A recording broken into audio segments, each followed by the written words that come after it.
guys, how you doing? Welcome back.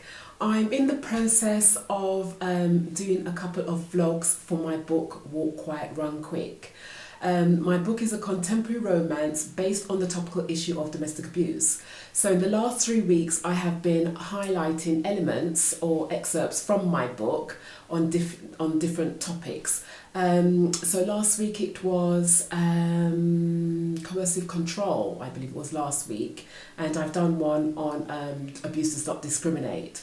So today I'm coming to talk about, I want to speak to you about the topic actually, the title I should say, which is Walk Quiet Run Quick, and a lot of people have asked me, well, why do I call it that? So when you're in an abusive relationship, you're constantly walking on eggshells. So hence the part of the title is when you're walking quietly, and run quick is the part where when you decide to leave, you know, you're not going to walk quietly in that instance, you're going to be running quite quickly. So I'd just like to speak to you today about some of the issues that my main character Val is going through with her partner Jack. So just a quick recap that I said it's a contemporary romance, but Val finds herself in this, in this abusive relationship. It didn't start off that way, but that's how it's ended up. And her first experience of that, of her walk, feeling that she needs to walk on eggshells, is when Jack grabs her by the arm and leaves an imprint. And that was over something quite simple. I think she just reacted to a question that he had asked her. But he became quite violent, quite aggressive about it. And once he realised what he had done, he apologised and, said that he loved her and as he does. So another incident where Val finds that she has to walk on eggshells is when she creeps downstairs, slowly downstairs, not to disturb Jack upstairs, to use her phone to call her best friend Alicia. Alicia suggests, well, why don't we go out somewhere? Why don't we go for a drink? I haven't seen you for ages.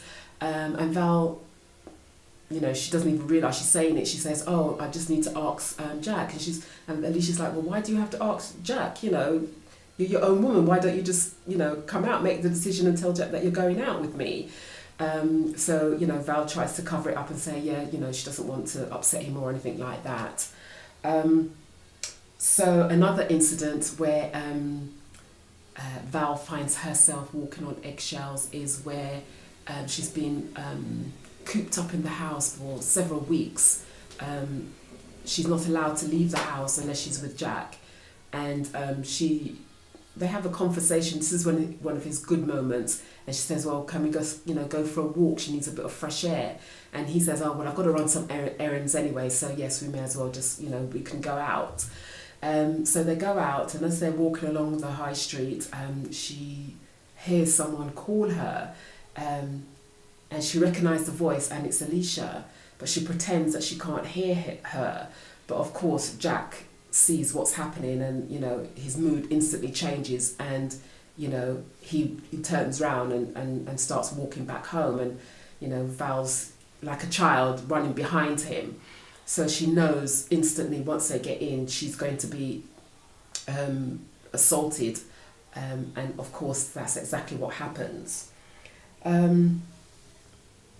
She also, in the book, Val also has learned not to challenge Jack, not to ask him any questions, not to have an opinion, not to respond with anything that she feels that he may not like.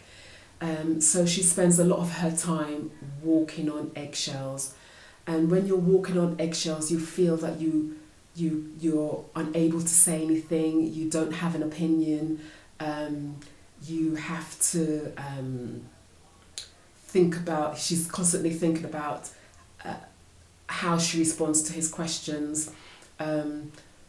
She's afraid that he may not like what she's wearing, or he may not like what she's saying, or he may not like what she's cooking, or it could be anything can trigger it. So she's constantly walking on eggshells. But when she does decide to leave, she has a light bulb moment, and this happens on the night before when she was being attacked by Jack, and he had left her with aches and bruises on her body and a black eye, and she was just not in a good way. So he had left the house that morning. She was on the landing ironing his shirts, and she's thinking about the night before, and she's thinking, she had this light bulb moment thinking, hold on a minute, this guy is not going to change.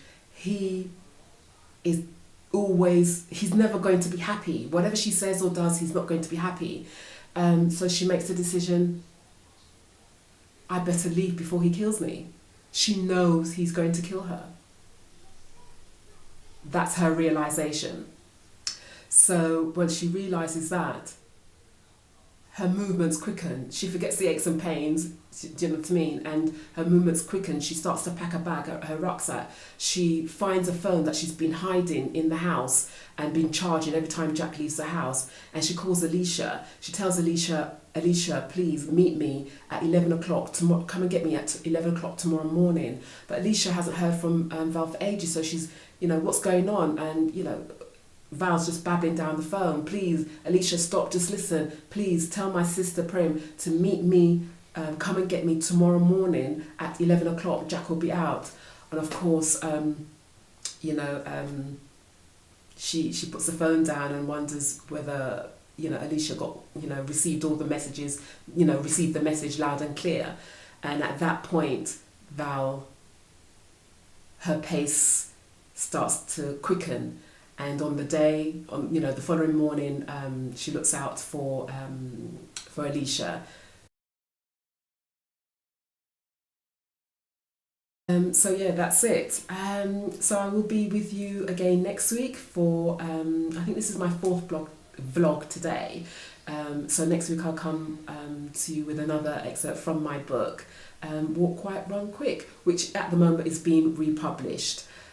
So I'm quite excited about that. So take care until next week. Bye bye.